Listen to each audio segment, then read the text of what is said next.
All right. Hey, what's up, y'all? Welcome back. I'm Van, and we are all the LFR family. Thank y'all so much for pulling up. I appreciate it. Y'all are absolutely dope. All right, so we got some good joints that we're going to check out today. I want to have a discussion with you guys about a couple of things, but I'm coming from the perspective of a God-fearing family man. I'm not judging anybody at all. Not judging anybody at all. Trying to give people a fair shake when they put out their opinions or their perspective, their point of view. But I listen to everything, at least I try to listen to everything objectively. So keep that in mind when we have these discussions. Because for this first one, Charlie Kirk is about to have a conversation with a young lady, another student in front of many other students at this university. And they're talking about CRT.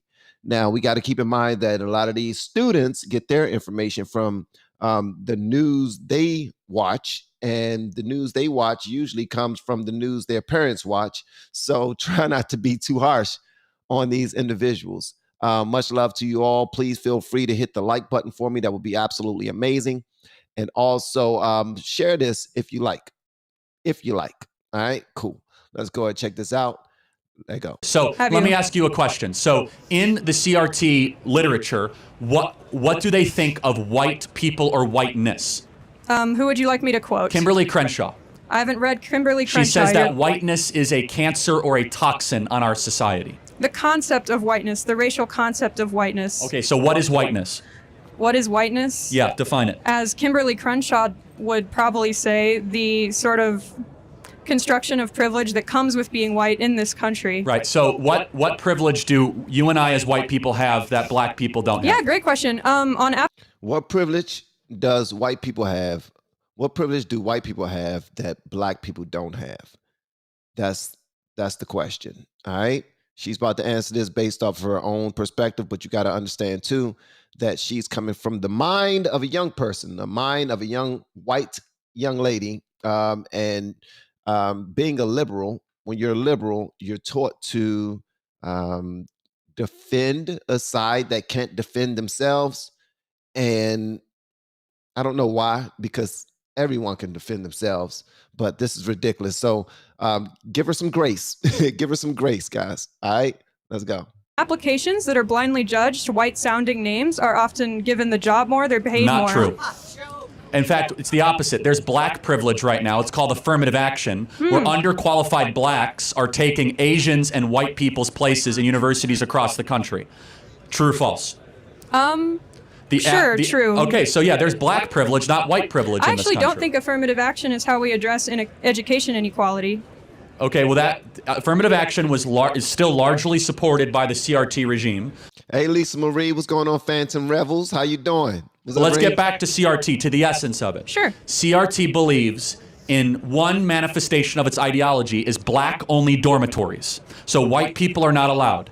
Do you believe in black-only dormitories? No, and I don't have to agree with every aspect of an ideology to argue for it. So then what part of CRT do you like? Because they call whiteness a toxin, black-only dormitories, and if you want to talk about like ideological or intellectual sloppiness, the 1619 Project was... I think it's very sloppy. Okay, we agree. Nicole Hannah-Jones. I think it's overstated, and I think some of the parts are inaccurate. Okay, good. The parts of CRT that I think are most relevant and, very factually, you can, what am I trying to say? There's a lot of evidence for them, is the fact that previous inequalities, such as the institution of slavery, such as our treatment of Native Americans, do, in fact, affect those populations today. And you were saying before, in, inner cities, there's a lot more crime. And a lot of that is because of redlining and other, practices that come directly from the mistreatment of minorities previously in this country. So I want to make sure I understand. So black people... Now, this is the part that gets sticky, because a lot of liberals believe that crime is because of what happened in the past. Crime is because of something that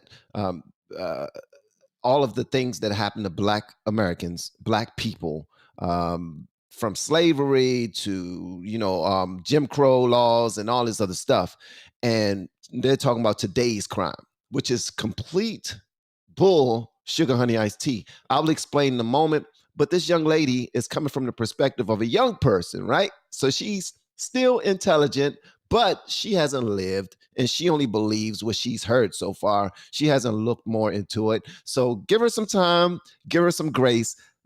As I said before, I'm coming to this as a black man, God-fearing black man who is also a father of a 27-year-old, 24-year-old, 22-year-old, and an 18-year-old. So this young person, I'm trying to give them grace with how they present themselves. But Charlie Kirk is about to school this young lady for her own good, so that when she go and have this conversation with other people in the future, she'll be okay. At least she'll be better off than she is right now. People make up 13% of the American population. Oh, 1350, my favorite. Yes, exactly. Why do they commit 55% of all the murders? Super great question. It's basically a very complex intersection of race and economic status. It's pretty well known that minority people tend to be in a lower economic status because of discrimination that So they then why face. don't poor Asians commit a lot of murders? Also a great question. Asian people weren't originally brought to America on purpose like black people, and they weren't already present here like natives. Wait, I'm not finished, please. so blacks murder because they were brought here 250 years ago? No, I would like to finish. Okay, just answer. It's very simple. Black. I am peop- answering. No, I know, but you're not really. You're I kinda- am. okay. Asian Americans predominantly immigrate here for work reasons. They come from already wealthy countries. They're already wealthy when they get here. Crime is committed primarily First by of all, poorer that's not people. true. Talk to anybody from Who's a Vietnamese? Anybody? Did your family come here wealthy? No. Yes Not and wealthy, no. Okay. but not. I'm Yes not or saying no? they come No. here. Okay. The average Vietnamese does not come here wealthy. I'm not. Okay. I perhaps misspoke. Not wealthy, but a lot of the. You complain about it all the time. A lot of the immigration from countries that border us, right? It's sort of desperate people who are of a lower economic status, right? And they're coming here for a better life. So two things. Number one, there's been more blacks that have legally immigrated to this country in the last 30 years than were ever brought as slaves. That's number one. Number two, you still haven't answered the question. I'm trying But to. why- It's a complicated answer. Black people are only 13% of the population, yet they commit 55% of the murders. Why? Because Because we black gangsta. people tend to be in lower economic statuses because of Okay, no, this is CRT. fine. This is great. Basically, So you think that poverty equals crime?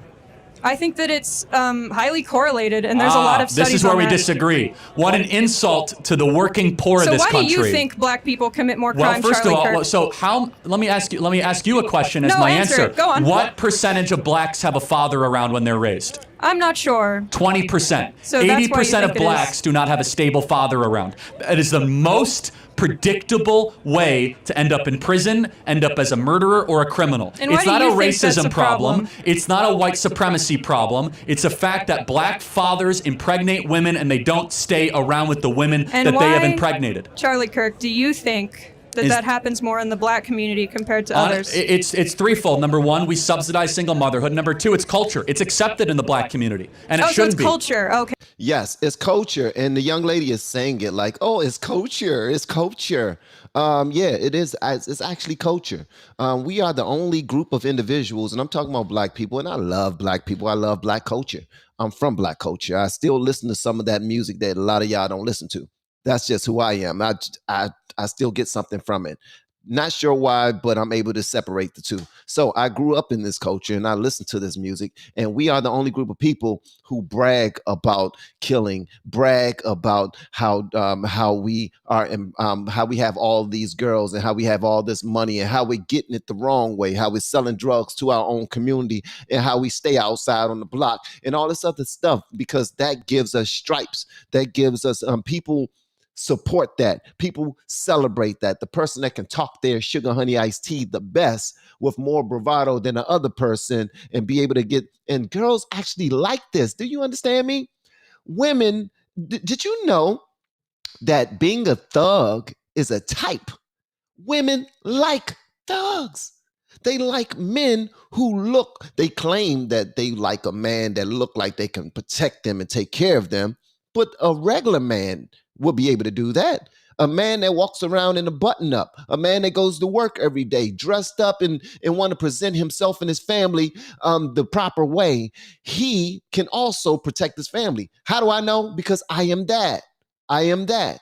But our culture actually supports this mess. And then when we die too soon, when a woman is left behind with 4 different children from 5 different baby fathers, we don't say anything. We don't bat an eye. We don't even say anything bad about it. And should we judge them? Absolutely not. We shouldn't judge them. But should we encourage that type of behavior? Absolutely not. But this young lady does not know. And that's why a lot of liberals come off as racist to a lot of people who know that what you're doing and how you say certain things and how you approach certain conversations with regard to the Black community, you come off as racist as hell. Hopefully you understand that. Now, I'm sure you feel like you're coming from a good place and you're trying to support these people by supporting whatever is thrown out there for this group of individuals to help them catch up. But let me tell you something. We don't need help catching up. We don't need help catching up. And I'll explain that a little later. But again, this is just a young lady who has not lived a lot, and she's just trying to figure things out. You know what I mean? Okay. Don't take my I word see. for it. Read Thomas Sowell's own book on how Black culture allows single motherhood to continue into a nanny state type practice. 75% of Black youth are raised without a father in the home. 75%. Is that a bigger problem or not a bigger problem than whiteness, white privilege, or white supremacy? How They can should you all blame? be addressed, and they're all related. Okay, how is a white person to blame for the fact that 75% of Blacks? Oh, individual white people aren't at all to blame. Okay, we agree. Yeah. So, but wouldn't it be more like smart to be like, hey, that this is not about systemic racism. Like, stop impregnating your women and abandoning them. Well, the way to incentivize not impregnating women and abandoning them is increasing access to healthcare, into housing, into everything that we know increases. So we've Increasing health care and incentivizing certain things is not going to stop people from being irresponsible. It's not. People don't like condoms. They don't mind catching diseases. They don't mind rolling the dice. So they're going to be out there putting their ding-a-ling in anything that bends over and allow them to, period. And if the young lady don't have any respect for herself, then she's going to allow any and everybody to just run through her. And why would she allow this to happen? Sometimes it's not because she don't have a mom. Sometimes it's not because she don't have a dad. Because just because you have a mother and father in the house does not mean that they're going to raise you properly. It does not mean that your mom and your dad have self-respect for themselves. It does not mean that it don't mean that they have a good outlook on life themselves. They might, feel like, if he loves you, then do what your heart says do. You know what I mean? Everybody don't have guidance, period. Everybody don't have guidance. The difference is this. Our culture brag about it. We make music about it. We talk about WAP, how wet a girl's vagina is in music, and people celebrate it. We talk about killing, how many people we gonna pull up on with a switch, how many people we gonna how we never move without a gun. So you mean to tell me that when we talk about why police always profiling Black people? Well, in our music, we all say that we drive around with a gun. We always got the gun on us. We're always about to shoot somebody. We're bragging about the things that we're going to do. I don't hear no daggone white people music where they're bragging about doing something to somebody. Now, if it is some out there, please send it my way, because I'm not saying it don't exist. I'm just saying it's not in my algorithm. It's not in my feed. It's not in it's not in anything that I listen to on a day-to-day basis or watch on a day-to-day basis. But I do know that with the America being 13% African American, and the most crimes gotta be committed by white people because there's more of you. And I'm sure that the white people that you're committing the crimes, that are committing the crimes against other white people. The same thing for the Black community. Black people are committing the majority of their crimes against other Black people. That's just how that go. Like we do it where we live. It's within proximity, but it's what drives us. What drives us to do it? Yes, we have churches on every block in every part of like Black America anyway, but that's not really helping. It really isn't, because once they leave the church, it's now up to the parents and to the community to make sure that everything you learned behind the walls of that church and everything you learned behind the walls of your school, you're practicing when you come home. And you need to cut off those devices, or if you got the devices on, you're not listening to or watching anything that's going to send you backwards. So that's what we're missing. We've done outcomes that. for people. So we have spent $30 trillion on the social welfare system since 1965. Black people are poorer, and the single motherhood went from 25% to now 75 to 80%. So the more money we've spent on Black America, the less fathers we have, because Black women divorced Black men and married the government. And do you think that's a problem inherent to Black people? No, it's not. It's happening now in white communities and Hispanic communities. It's just the worst in Black America. And why do you think that is? Why is it the worst in Black America? There's also a cultural problem. There is, and we have to be honest about it. It's just that Black people are No, let me ask you a question. Like the average music that a Black person in Compton is listening to, is it about contemplating the good, the true, and the beautiful, or is it about being a gangbanger and trying to get as much money and sleep with about as many girls as you can? I would actually like to think I would be offended by that. No, don't be offended by that. Don't be offended by that. I will be offended by that if I was a Black person. Don't be. It's the truth. It's the absolute truth, young lady. And also, any young person that's watching this, or if you have young people like young adults in college and whatnot, or in high school, teach them to be objective. Teach them not to just debate, waiting to hear what they want to hear. And if they don't hear what they want to hear, then they're just going to block everything off, ready to give their point of views. That's not how you have a conversation. That's not how you learn anything. That's not how you grow. Sometimes you're going to hear things that you don't agree with, but it's the truth. And you need to take it in and do your own research and figure out if it is, in fact, the truth. But this young lady is doing herself a disservice because she's only standing up at that mic to win a conversation. And that's not how you learn anything. It's not how you learn anything. As a matter of fact, it's going to push you further away from your peers who are standing behind you, watching and listening to you right now. And because they're like, the more you talk, the more foolish you're sounding.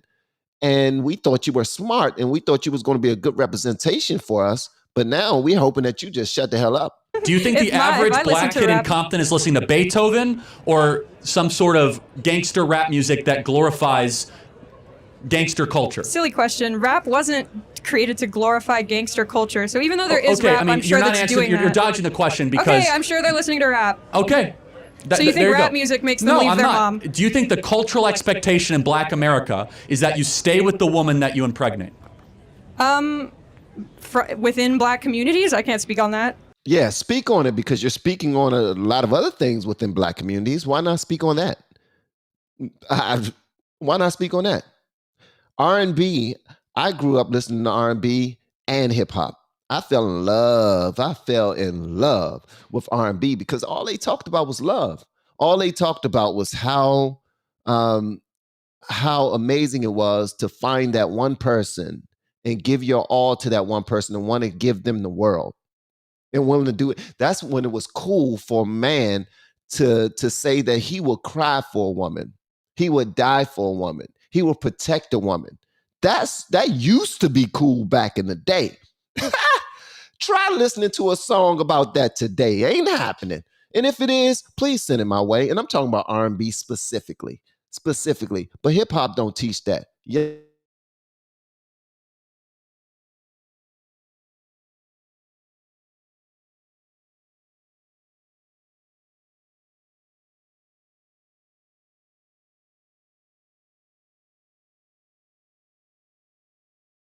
In communities, if you impregnate a woman, you are looked down upon, and we do not think highly of you if you abandon the woman that you impregnate. That's a cultural difference. Has nothing to do with money. Has nothing to do with anything except norms. And the norms that have infected Black America are destroying it from within. We need more fathers, not less. We need more dads around and less drag queen story hour. We need...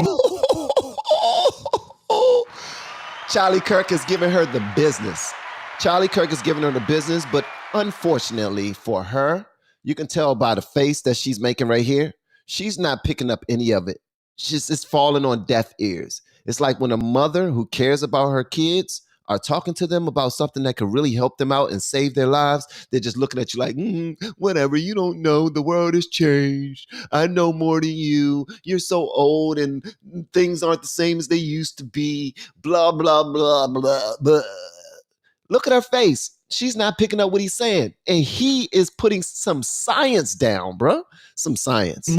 We need more young blacks to be able to look up to role models that are not leaving all the time and are not just saying, hey, I impregnated her, so be it. It's a toxin. And if we don't address that as the root cause, it's white supremacy, it's injustice, it's economics, we're dancing around the core of the issue. I guess what I'm saying is, right, and you've perfectly actually laid out the dichotomy here. It is a fact, obviously, that black people disproportionately commit crime in this country. No one's arguing that. But you either believe that that is due to a complex intersection of social, economic, and like leftover effects from previous inequalities, or you believe that that is an inherent trait to the race. No, I don't. Because they weren't that way in the 1940s and 50s. Black America was one of the most peaceful, flourishing, fastest growing economically communities in the country. It's not genetic. You're trying to point something on me that I don't believe. Instead, but then Black you do America, believe that it's not genetic, so you do think CRT is correct. Hold on a second. That's kind of what I'm getting at. In the 1940s and 1950s, Black America was prosperous and was on pace to be richer and wealthier than white America. More dads were staying with the women that they were with. There was monogamy. What changed? You're supporting my argument. No, hold on. But answer the question. What changed? Did America get more racist since the 1950s? I would argue there were more racist policies passed. There were more policies dedicated to lining off those communities and pushing them into poor housing and poor schools. Wait a second. In the 1950s, Jackie Robinson had not even broken the color barrier. We had Jim Crow laws. We hadn't passed the Civil Rights Act, and we hadn't passed the Voting Rights Act. Yet blacks were better in the 1950s per capita than they are today. So we have become less racist. We've passed more anti-racist laws and given more stuff, and blacks are worse than they were 70 years ago. Yeah. Why? So you're equating here institutional and social racism. Social racism was certainly worse in the 1950s, I'm sure everyone would agree, but institutional racism occurs when policies are passed against people. Come on. Which can increase over time, and it did. You're not being intellectually honest. You know that. There was black-only drinking fountains in the 1950s. We don't have those anymore. Well, we're bringing them back with, black-only dormitories. But we had, for example, in the antebellum South in the 1950s, we had white-only communities, by law. We got rid of that with the Civil Rights Act. But it didn't, unfortunately, we look around, the numbers speak for themselves.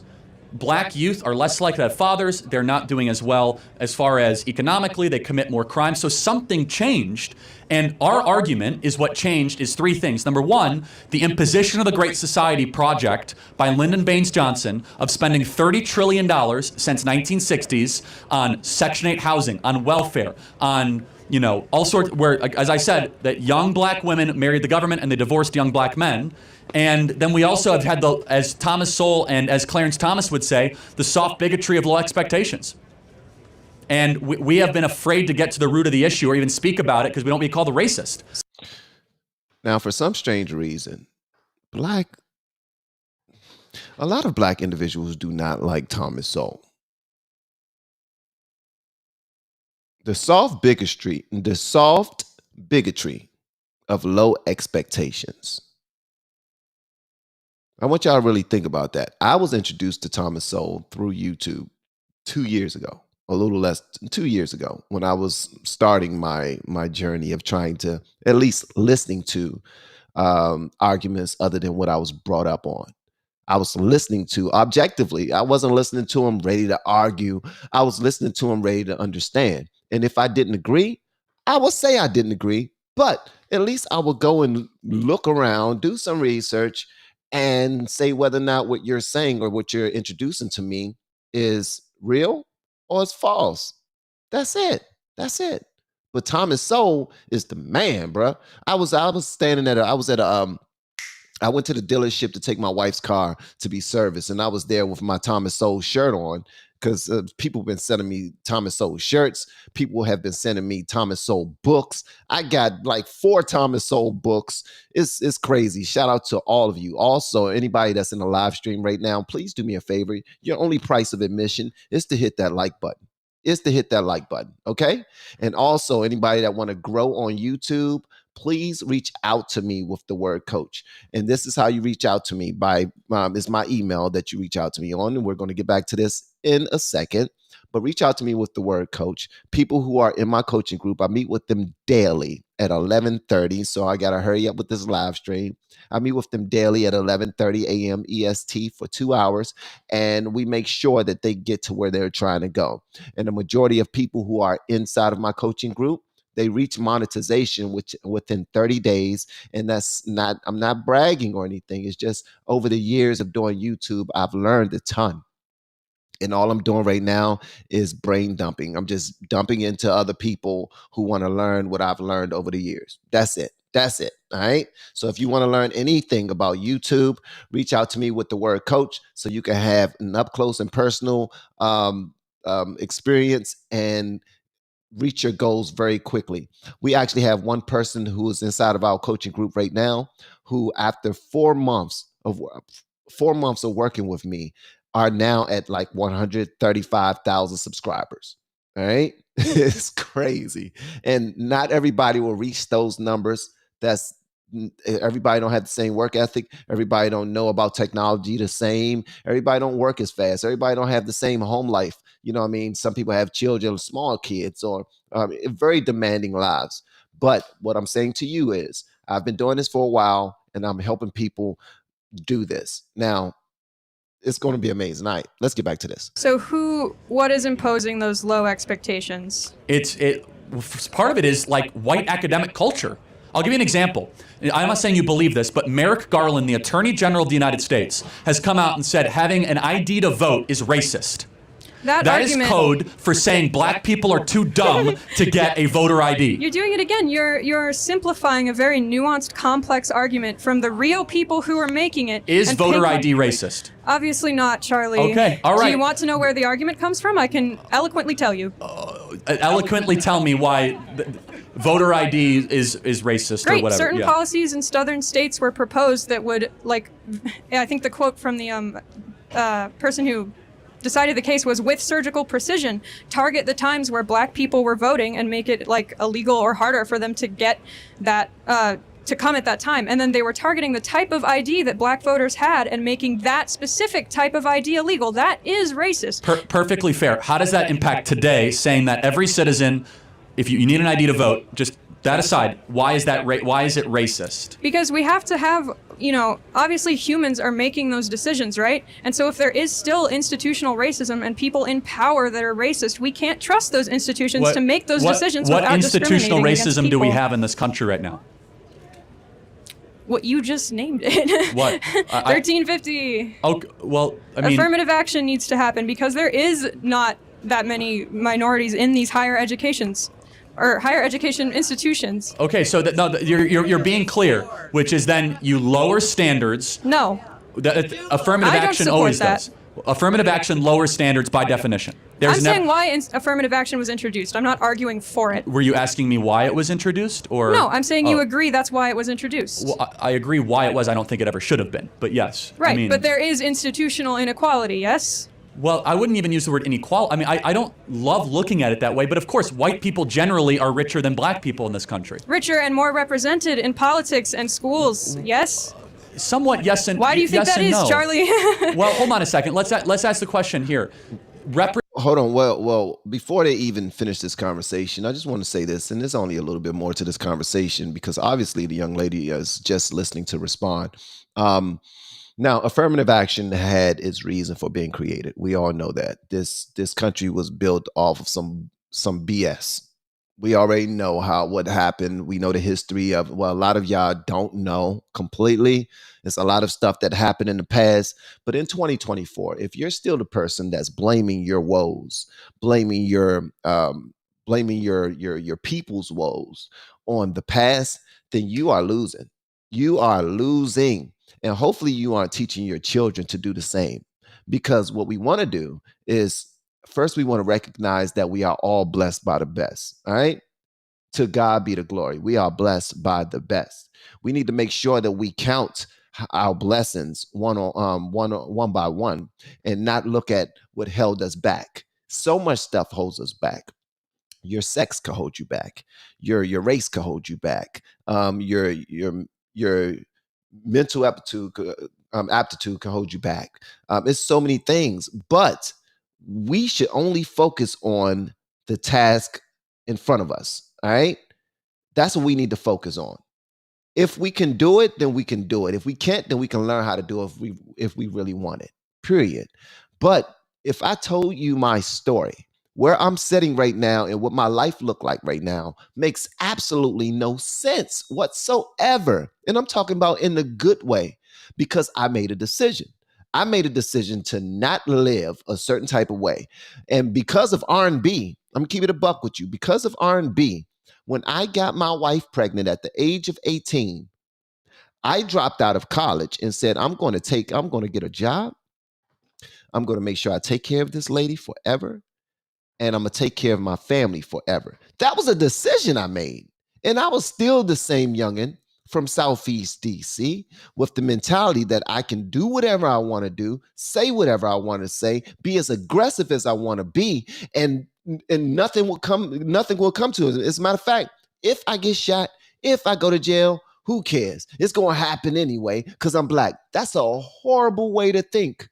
I didn't raise my children like that. I wouldn't advise anybody else's children to think that way, because my son, LFR JoJo, shout out to LFR JoJo. I don't know if you're already following his channel, but he just now graduated college with an engineering degree, and he graduated magna cum laude.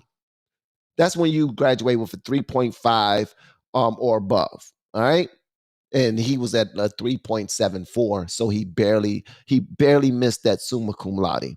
But coming from me and from where I came from, coming from my wife and where she comes from, this should not happen. We got 3 children right now who all got college degrees, and they all graduated at the top of their class. Coming from where we came from, we can make up excuses and say, well, what about racism and white supremacy? What about slavery? What about this? What about that? What about...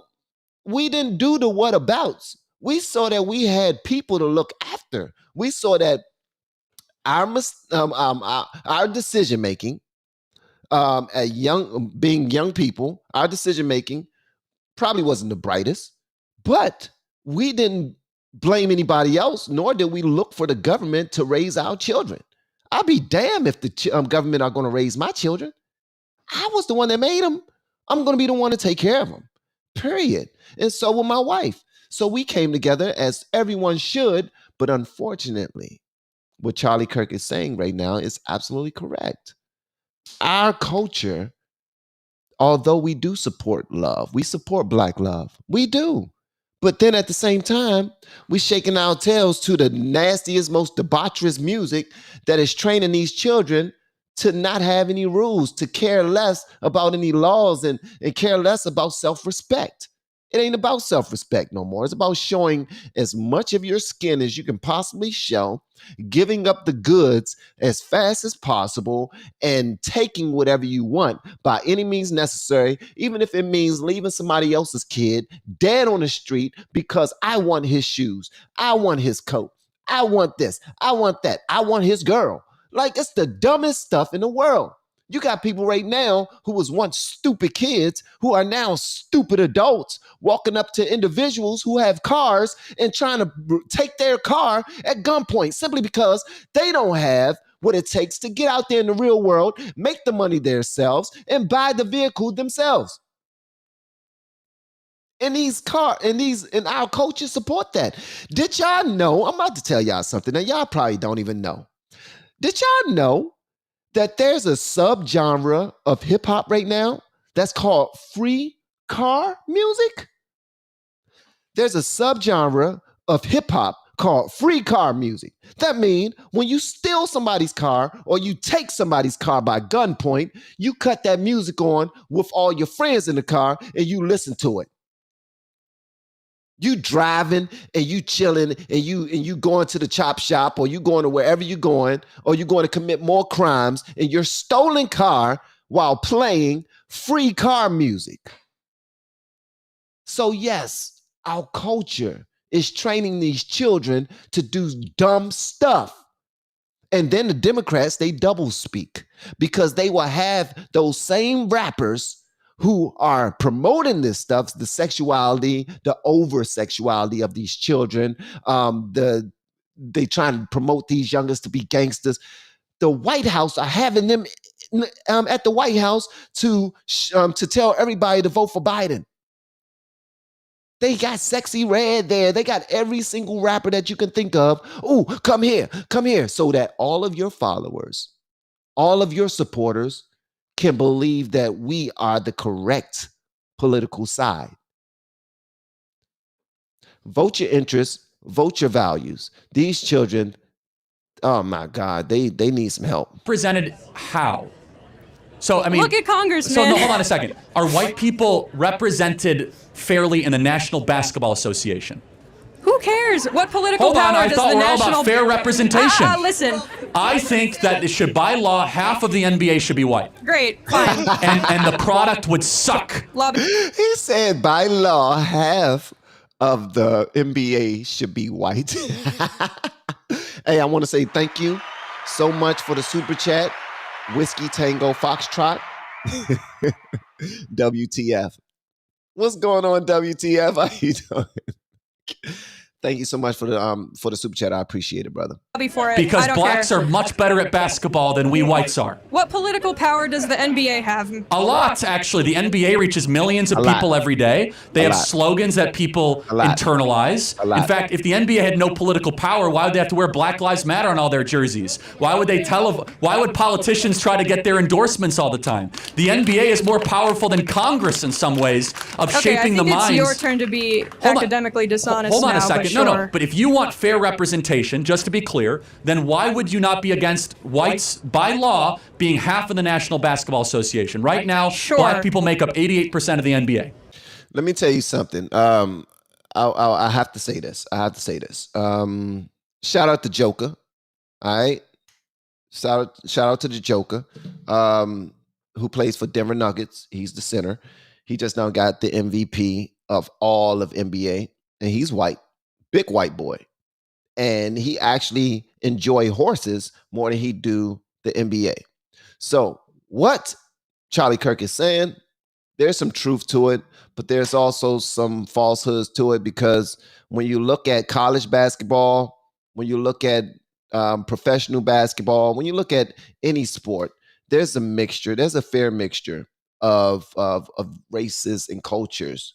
And it's all about talent. It's all about merit. And people who earn their position, they get to play. The people who don't, they don't get to play. But here's the thing. When we add affirmative action to the mix, now it's no longer about merit. When we add diversity, what is it? Diversity, equity, and inclusion into the mix.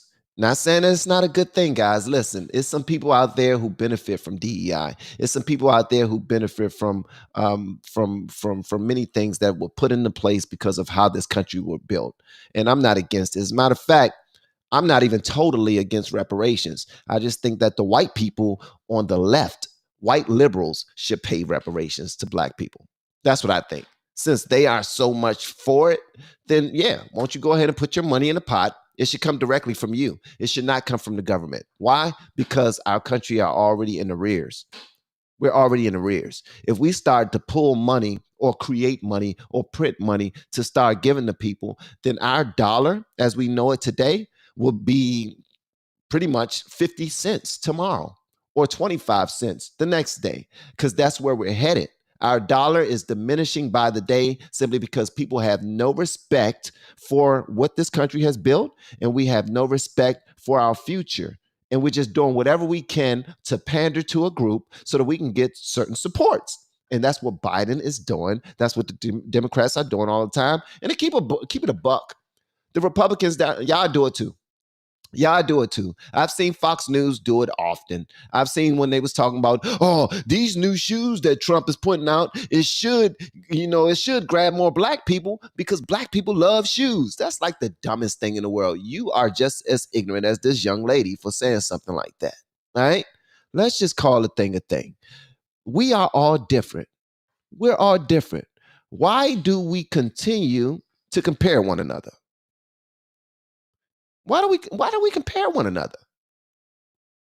I'm just as different from Charlie Kirk as I am from my own brothers, my own blood brothers, because they have their own walk. They have their own talk. They have their own likes and dislikes. They have their own families.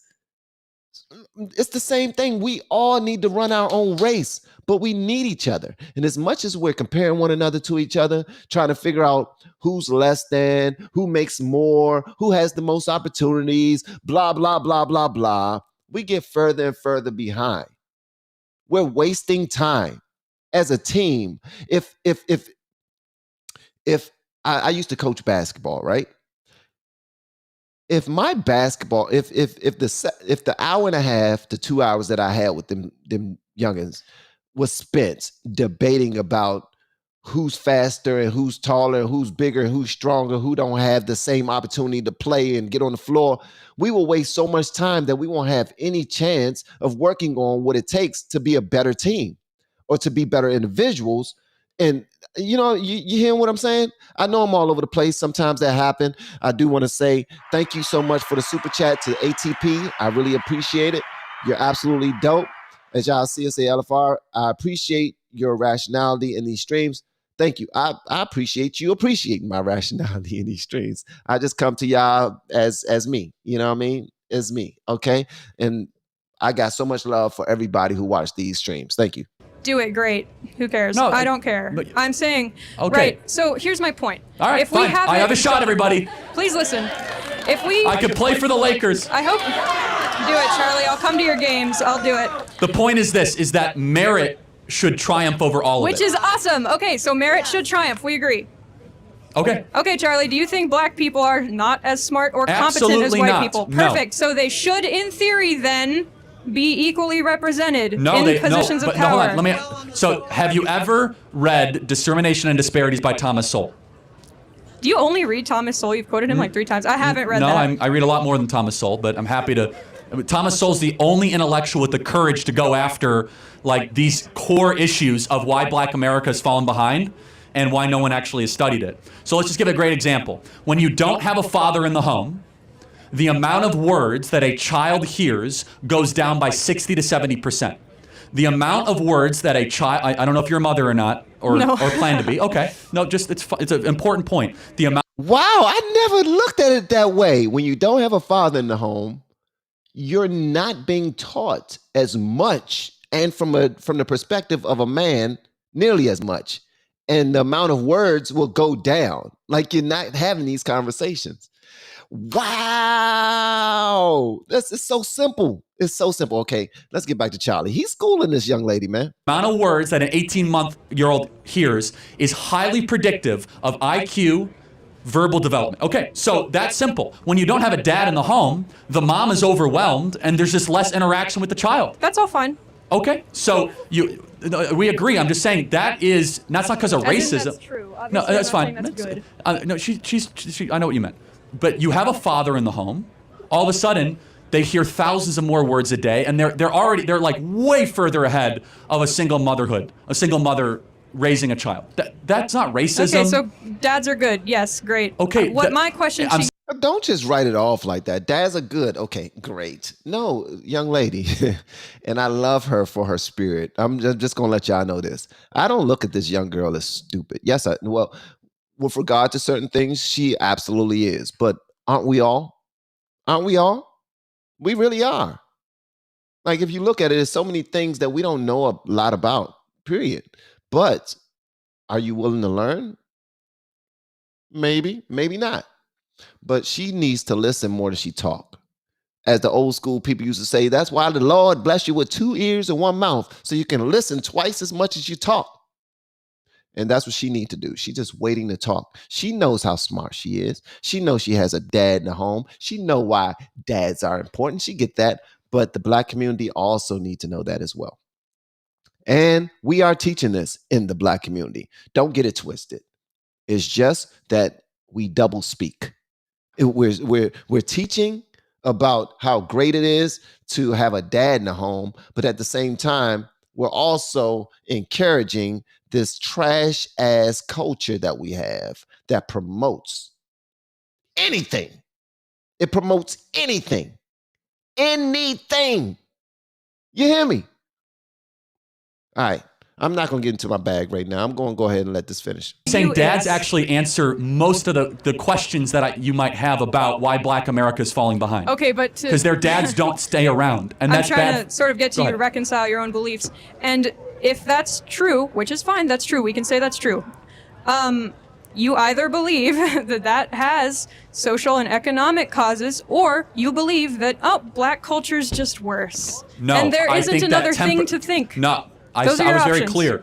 Right now, Black culture is being held captive by influences, songs, and role models. I mean, Nicki Minaj, Cardi B. Okay, Nicki Minaj is causing dads to leave the home. Hold on a second. I don't think that's a good role model for 18-year-old Black girls. I don't think that songs that are talking about like glorifying wet female genitalia is exactly. I don't know which one wrote that song. Which one was it? I think it was Ben Shapiro. Yeah, that's right. Yeah, but here's the thing. You go to Apple Music right now. Every Friday. This is me. This is the hood van. I'm still the hood boy inside. And we are all, here's the thing. What you used to be, you're still that. You're just far more mature. You're far more, you're well-versed in many different things that you weren't when you were younger. But you are still that same child you used to be. And sometimes our lives aren't what we wanted them to be when we were at that age. So we would try to change it and say, I'm a totally new person and I'm this and I'm that, and try to build ourselves up. Yes, you are. You're great. You're amazing. You're strong. You're beautiful. You're sexy. You're rich. You're powerful. You're wealthy. You're, you know what I mean? All of that stuff. But you are still that person. So every Friday, I will listen to Apple Music just to check out the new hip hop that's out. That's just what I like to do. I like to really encourage these youngins, but I like to encourage the ones that don't have to talk about a gun in every song, that don't have to talk about disrespecting women in every song. I like to listen to the people who are going to use their mind. Use their mind. Talk about what helped you get over your hurdles. Reach back and tell somebody how they can do it without picking up a gun. How they can raise up a family without, they ain't got to leave their woman. They ain't got to be with 4 or 5 women at the same time and have all these different kids and different area codes. Like Ludacris says, I got hoes in different area codes. Y'all remember that song? And that was light. When you listen to the songs nowadays, you can be like, God dang, is this what they listen to? Oh my God. Ooh. And these are at the top. Like I'm talking about the top 20. The most listened to, the most downloaded streams. And you will listen to and be like, God gracious, is that what they listening to? Black America, what music can we go and listen to that the white people are making that we can be like, is that what they listening to? Oh, is that what they listening to? Oh my God, they telling all their business. Is that what they listening to? That's the thing. Culture does play a part. And you can't be afraid to admit that. You can't be. But I said it before, and I'm going to say it again. We are all here to learn from one another. Nobody's better than the other. Can we stop comparing each other for the worse? Okay? Represent what you represent and try to reach back and make your community better. Okay? And then once you make your community better, then extend your reach beyond your community. That's what I'm trying to do. But by the way, the role models of the 1940s and 50s for Black America were completely different. So it is a representation issue. Hold on a second. No, not representation. It's who do you get your art from? It's what values are they putting forward? It's the question of every day. For example, more times than not, Black politicians will lament the condition of America. It's systemically racist. It's terrible. What does that do to a 14-year-old Black kid if you just find that you hear that everything is rigged against you? Instead, they should be saying, hey, there might be some barriers, but if you believe in yourself enough, you can achieve in this country. It creates a form of social conditioning of low expectations. And that's not my argument. You know whose argument that is? Barack Obama's. I don't necessarily agree with everything he said either, man. Barack Obama said, number one, we need more fathers in the home. This is when Barack Obama didn't go super woke. Barack Obama's a liberal. Okay, young lady.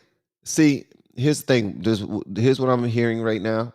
I'm hearing that this young lady is, and I mean no disrespect when I say this, I'm hearing that this young lady is probably autistic. She don't know how to read the room. Her social cues are completely off. She's not listening to him anymore. She's just trying to be quirky. She know that she lost she lost the debate that she joined, that she walked up to the mic for. She realized she should step away. And now that he's telling her some things that Barack Obama have said, she don't want to hear it. I need for y'all to listen to this part right here. He's telling her exactly what Barack Obama said that could try to pull people together. We need more black people to stay in the homes, okay? Ladies, don't even give up the draws if you don't believe he's going to be around the next day. Don't give up the draws if you haven't looked into him and he's a good person. Don't give up the draws, ladies, if this man already have 3 children by 3 different women. Period. Why should you be number 4? Don't give up the draws if he got 1 kid by another woman and he's not doing a good job taking care of that child. Don't give up the draws. Protect your draws, okay? Matter of fact, if I ever run for office, that will be my campaign slogan. Protect your draws. If you vote for me, I will protect your draws. All right. A form of social conditioning of low expectations, and that's not my argument. You know whose argument that is? Barack Obama's. I don't necessarily agree with everything he said either, man. Barack Obama said, number 1, we need more fathers in the home. This is when Barack Obama didn't go super woke. Barack Obama's a liberal. I don't care what he's got to say.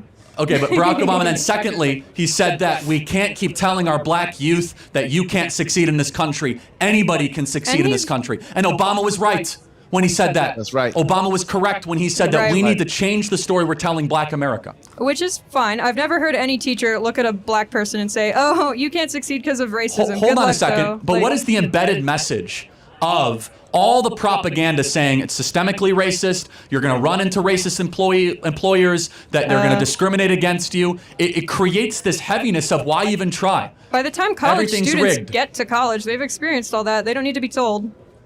You think that the average, I'm curious, you think that the average black student at this university experiences like active daily racism?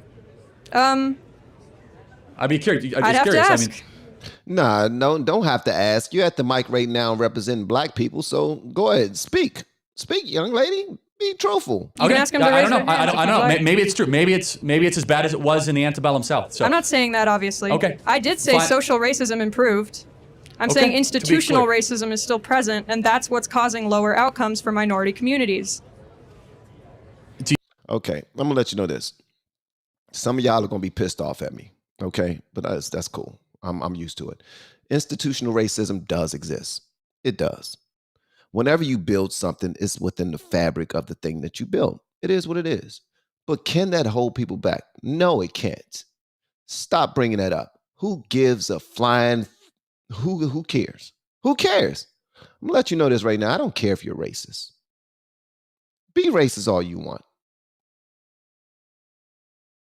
I still say things that are xenophobic. I say things that are racist. I say whatever I want to say. I'm gonna be honest with you. But I tell you one thing, I'm a good person. I'll tell you another thing. I got your back.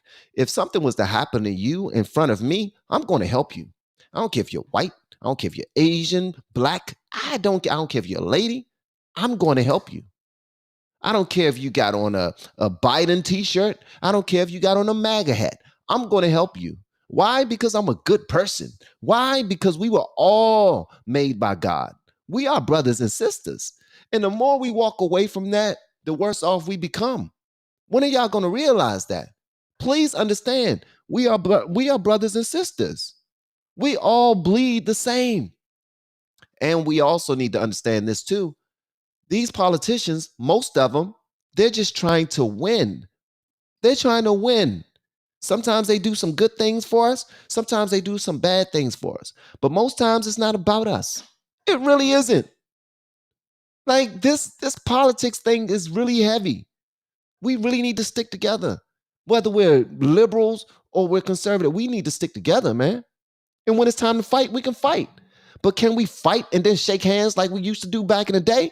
rather than being all super emotional. I hate you, and now I want to kill you. I want to vote for something that's going to completely destroy your household, completely destroy your pocketbook, completely destroy your community. No, for what? For what? And why would these political sides lie to a side for their votes? Y'all think about that, man. But it is what it is. I'm gonna keep it a buck.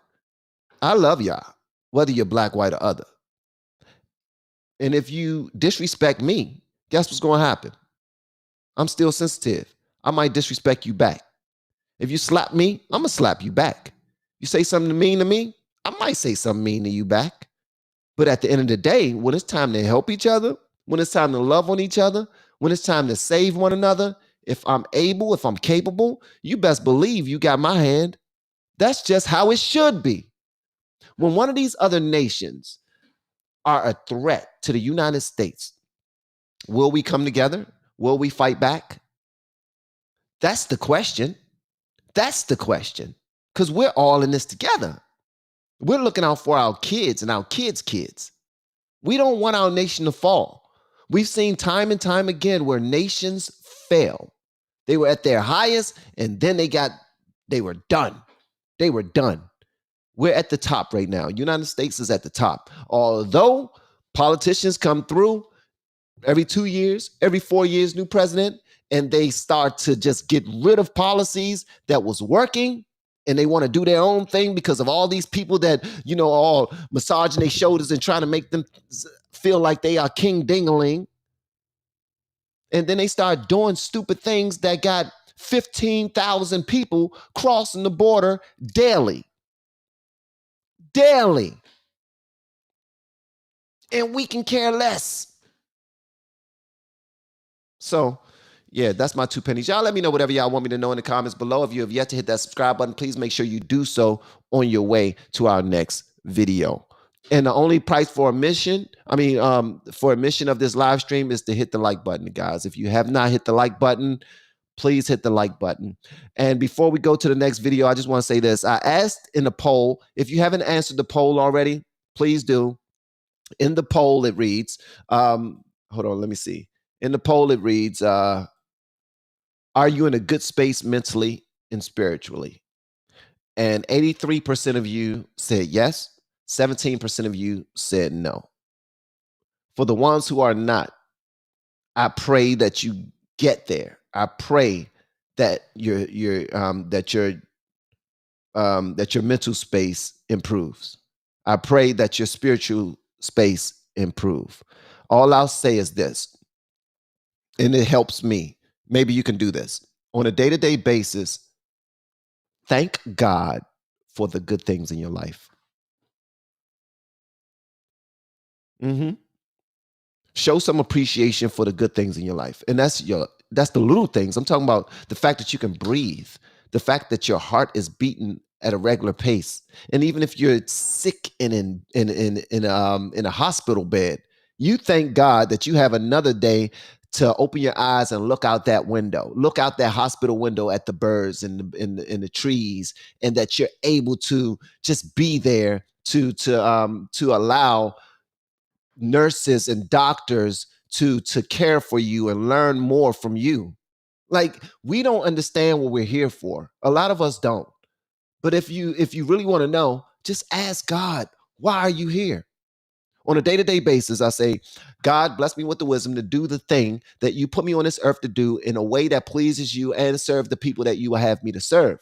And I think on a day-to-day basis, it's becoming more and more and more and more clear to me of what I'm here to do.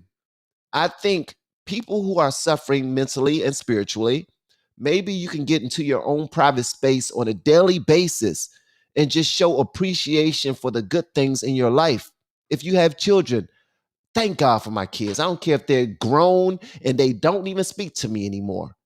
Thank God for my grandkids. I don't care if they don't speak to me or they're sick, they're ill, they're going through something mentally or physically. Lord, I thank God for you extending my family tree. Thank you, Lord. And I know everybody don't believe in God. I get you on that. How about the people that don't believe in God? You just express gratitude for what's working in your life. Express gratitude for the grass outside of your apartment or the grass outside of your home. Do that. The fact that you have a car. It might not be the car that you want, but it's a car. It gets you from point A to point B. It gets you to work so that you can bring resources into your household. If you don't have a job, what about your skills and your abilities that you know that you're capable of putting together to get a job? Like, it's so many things that you can thank God for or just be thankful for, period. So let's try to focus on the abundance more than we focus on the lack. The same way that Adam and Eve, let's say Eve should have focused on the abundance more than she focused on the lack, because we already know that she didn't focus on the abundance because she would not have wanted to eat off of that one tree that she couldn't eat off of, but instead eat off of every other tree. Eat off of every other tree. This land is your land. You know what I mean? All right, that's my 2 pennies. But we're about to move on to the next. Before we move on to the next, I want to say this, though. Anybody that's looking to grow on YouTube, please reach out to me with the word coach. Email me with the word coach, guys, because I meet with people on a daily basis. We're having a ball. People are growing so much. They're learning how to edit. They're learning how to do thumbnails. They're learning how to pick out the correct videos that they want to pick out. That they want to do. They're seeing the numbers. They're starting YouTube channels from scratch, from zero, and they're growing them to monetization within 2 weeks, 3 weeks, 4 weeks. Like, it's ridiculous. It's ridiculous. So reach out to me with the word coach, and hopefully I can help you out. Okay. All right. Our next joint is going to be fun. Y'all let me know whatever y'all want me to know in the comments, because I like to have fun too. So let's go ahead and do a fun joint together. All right. Let's do a fun one together. Forms of bigotry, and you're probably guilty of all of them, particularly if you prefer to date people who are not morbidly obese. To insist your preference is for people who aren't lazy, sloppy, and disgusting and unhealthy, meaning that means you prefer skinny people because all fat people are those other things. That's actually bigoted. That's actually deciding that one group is all the same because of how they look. Hope that makes sense. Have a good day. There you go. Add fatphobic to the list. Now let's see who the good people of Ireland have representing them at Eurovision. She calls herself Bambi Thug, and she thinks she's really quite special. Now, before we go on to Bambi Thug, I just want to attack this fat phobia thing. So you mean to tell me that people can't have a preference for what they're attracted to nowadays? I ain't got no issue with people that's underweight, overweight, anything like that. As a matter of fact, I just hope everyone's healthy enough to be able to take care of their families and to be there for the ones who depend on them. That's it. You know what I mean? Even if you're alone, I want you to be able to be your best self, and add some things to your life that are going to challenge you and make you want to move on to the next level. Because some people can't lose weight and some people can't gain weight. Look at me. I'm skinny as hell. People don't like skinny people, but thank God I'm already married and I ain't got to be out there in that market looking for somebody, because then I can say, hey, you got skinny phobia, you bigot. Now, I'm not going to do that because I'm not ridiculous, but let's go on to this young lady who's talking about she's a queer witch. Do you know what makes me special? Oh, my God. I'm a queer. And I'm a witch! Whoa. Shh. Okay.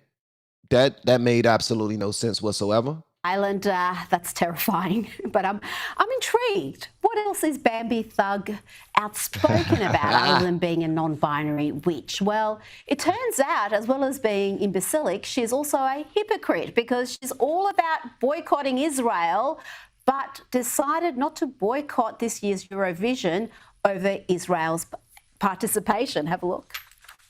So I stand with anyone doing the boycott. I think if I wasn't in the competition, I would also be boycotting. There are a lot of moving parts, and at the end of the day, without the group of us who is pro-Palestine, it is less competition for the other side to win, and it's less of solidarity there. Hold on, I just want to say this. Carolyn EHS, I saw what you said about you would love to start a channel, but you're too old. You're not. Trust me. If you join our group, you're going to see for a fact that you are not even one of the oldest people in the group. Obviously, it's incredibly heavy. Yes, I'm sure it's very heavy indeed. Now to the excesses of the trans agenda, and there are now books for toddlers explaining why their new baby brother or sister is really a they. Is it a boy or a girl? Oh my God. Come on, guys. Really? This what we doing? Is it a boy or a girl? It's a they. Why? Why? Why? That's all I want to know. Why? Like, why? Can somebody answer that? Okay, let me just play the rest of this. I'm just going to be quiet, man. It's a They by Lindsay Harriott. This book is all about welcoming a new baby into the family and not knowing how that baby will identify when they grow up. So we're not going to be assuming their gender. It's really ideal for people who are practicing gender creative parenting and already have one child, and they're trying to sort of explain this concept before the new baby gets here. But it's also useful for any family. Did he say for people who are practicing gender creative parenting? So y'all just trying things. Y'all just being creative, huh? Raising kids. Just I think I'm gonna try some gender creative parenting. That's what I'm gonna do. Do you know how difficult it is to raise a child? This is not fun and games. This is a person that you're raising up. And you're already telling them before they're even able to figure out things for themselves that they aren't even a he and that they aren't a she. They are both or neither. Oh, look, I'm fascinated and horrified all at once, but I don't want to judge a book by its demented cover, so let's explore what's inside. Will they love to use he or she? Or maybe they'll always be a they. Our new baby wears cute little gym jams, pink and blue and green, bright in a rainbow of colors. They're ready to yawn and to dream. Our new baby gets lots of questions, like, are you a girl or a boy? We aren't sure of their gender yet, and they bring us so much joy. Oh my gosh, man. I want to cuss these people out so bad, but I'm not. I really do. I really do. But I'm not, because I'm here to understand. I'm here to understand. I really don't get it. I don't get it, man. Good Lord, but even this craziness isn't crazy enough for some. The book reviewer thinks this little book is too preoccupied with gender. It is sort of designed for people who have a kid who does have a gender identity, like all this emphasis on the boy or girl or boy. I worry could maybe actually reinforce this concept that a child would need to pick. Now here's an important message for all those straight people. Straight people are getting too comfortable. I said what I said. Some things are not yours to talk about, joke about, or say. And you should go back to being deathly afraid of offending people. What? No, I'm not afraid of offending anybody. Deathly? No, I'm not. Care less about offending anybody, because people are butthurt about any little thing and they expect for you to just shut up and just play along. No, I'm not. Sorry, not afraid of offending people. At all. Now, I think we all need a laugh. At all. And comic Josh Ocean Thomas is just the man to provide it. Here he brutally mocks an audience member who admits to working for the Biden administration. Mistake. What do you do for a living now? You work for the Biden administration. Is your job to wake them up, or what's your job? Hey! There's a war! Okay, what do you do for the Biden administration? What a show of a job you have. I can't believe you admitted that in front of all these people. You have the freedom to lie. You could have said you were a hooker and I would have been prouder of you. What do you do?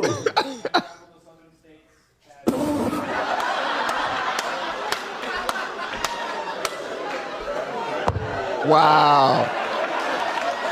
That's hilarious.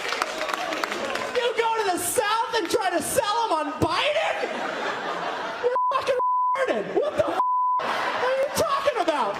That's your job is to go, hey, listen, I know you guys like Trump, but Biden, I mean, wow. Are you ready to be unemployed or what's your vibe?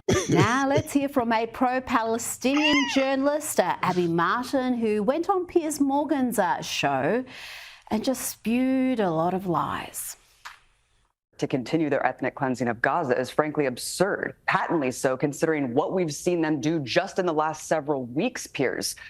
Evidence of summary executions of doctors, evidence of mass graves, hundreds of bodies bound, dozens of men, women, and children bound, evidence, according to the UN, of Palestinians Thank you, buried Courtney. alive, using drones Much to love lure to you, out babe. Palestinians with sounds of crying children so they could be shot and killed.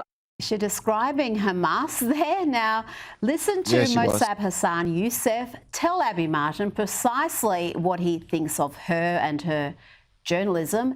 This is the son of a Hamas founder, co-founder, and he has no time for lefty Karens losing it.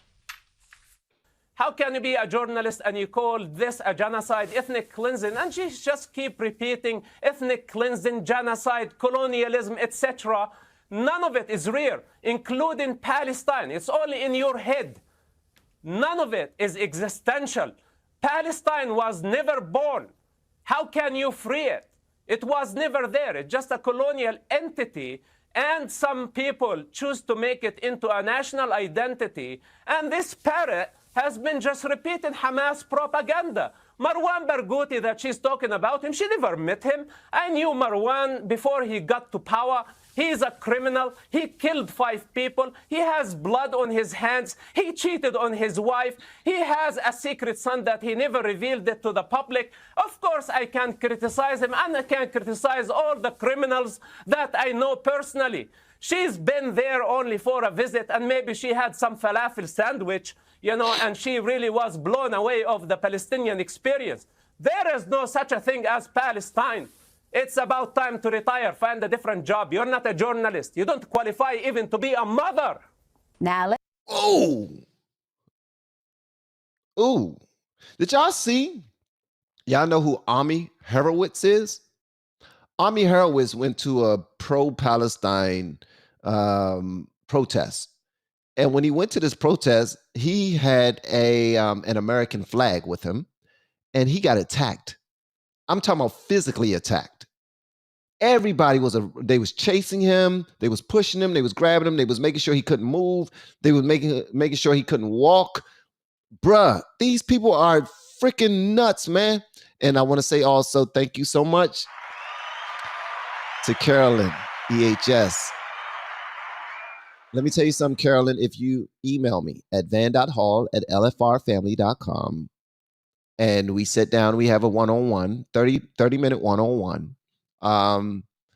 Maybe we can have, maybe I can explain to you why you're not too old to start a channel. Why? Because your voice needs to be heard.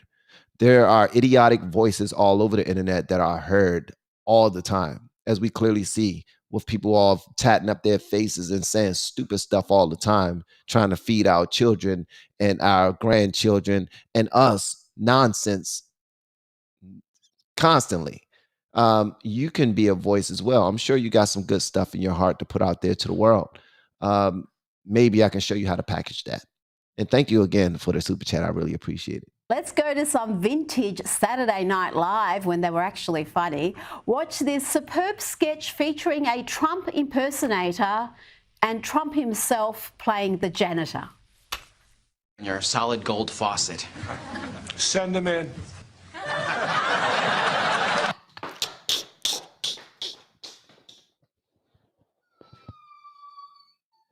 This is hilarious, man. I like it. I used to watch Saturday Night Live all the time, man, and they used to be dope. They used to be dope. All right. And I'm sure they are still dope to some people. All right. That's why they still get ratings. They still probably get great ratings. All right. All right. So much love to y'all, man. Thank y'all so much for pulling up, being a part of my live stream that we had today. I really appreciate it. Y'all are so dope. As you saw, we covered some topics that I enjoyed. Hopefully you enjoyed them as well. Hopefully you got something from it. And if I offended anyone, that's not my business. That's yours. Stop being so damn sensitive and allowing people's words to offend you. Even if they say something that's out of that's just racist or demonstrative. Stop being so daggone emotional. That's why the jail cells are filled up the way that they are right now, because people are so damn emotional. You said something to me, I'm gonna punch you in your face. You said something to me, I'm gonna shoot you and stab you. You said something to me, I'm gonna blow your car up. You said something to me, you said something mean to me. You looked at me some type of way. You stepped on my shoes. Come on, guys. Grow up. At some point, we need to grow up. And also, it would behoove us all to stop comparing one another as much as we do. Whether you're black or you're white, it doesn't matter. Okay? It don't matter. I know more about black culture than I do white culture because I'm black. And I love black people. And whenever it's the first black person to do this and the first black person to do that, I celebrate it. All right. And I'm not asking for reparations, nor do I want reparations, nor do I feel like we need reparations. But let me tell you something. If a check is sent to me because I'm black and I'm from a descendant of slaves, then guess what I'm going to do? I'm a daggone spend it. Yes, I am. I'm going to spend it on whatever I want to spend it on. All right. And it might be to, to organizations. More likely it will be to organizations. But at the end of the day, I think we'll be foolish because it seemed like some people are trying to intentionally collapse our land that we've built. People have bled and died for this country. So why would we be so disrespectful and want to see it fall? That makes absolutely no sense to me. Amy, thank you so much for the super chat. I really appreciate it. Bless you as well. And you keep up the great work. And anybody who want to learn how to do YouTube, guys, hit me up with the word coach. Here's my email again. One last time, and I'm not selling it to you all. I'm just offering it. And if you want to be a part of it, reach out to me and let's talk. Okay. You're not too old and you're not too young. Well, yeah, you are too young. Sometimes you're too young. It just is what it is. All right. Be above the age of 21. Be above the age of 25, preferably. I will hope you're up above the age of 25. You know what I mean? But reach out to me with the word coach and let's talk. Until next time, I'm about to go ahead and send out these emails to the people who are in the coaching group so that we can meet up and try to see what we can do so that they can have some success on this platform and others. Now, here's the thing, too, before y'all go, I want y'all to know this. Only reason why I am promoting this YouTube thing is because the channel is called LFR Family. LFR means likes, follows, and retweets. I came up with that 6 years ago, 5 to 6 years ago, because that's when I realized that likes, follows, and retweets was the new currency. People were doing whatever they possibly could for attention on the internet. That's when Vine was out. That's before TikTok. And I was like, you shouldn't have to do all of that in order to get some attention. I mean, I do realize we all have talents and gifts that we were born with, and you want people to see your talents and gifts or hear them, and you feel like you should be noticed too, without having to reach the fake standards of society and be a certain level of beauty and a certain level of strong and a certain level of funny in order to have a voice. Well, I'm finally at the point where I can show people how to have a voice on a platform and grow their community at the same time and make money at the same time and learn this thing, because you can't get around social media. You can't. It's here. It's going to stay. It just is what it is. And most of us that are on this stream right now, the internet wasn't around when we were coming up. It wasn't. It just wasn't. But these youngins are learning this. And if we are going to be parents and leaders of these youngins, we need to at least understand how this thing works so that we can explain certain things to them and show them what they need to be shown. All right. I love y'all. And Lisa Marie, thank you so much for being a mod today. I appreciate it. And for anybody that I didn't thank the other day when we were live, 2 days ago when we were live, thank you to you as well, just in case you see this live stream. All right. Love y'all. Y'all always encourage me to do great things, and I encourage you to do the same. Again, every single day, thank God for your blessings. Lord, thank you for this day. Thank you for my wife. Thank you for my children. Thank you for anyone around this world and country who have me and my family's best interests at heart. Thank you for waking me up, start me on my way. Thank you for breath. Thank you for sight.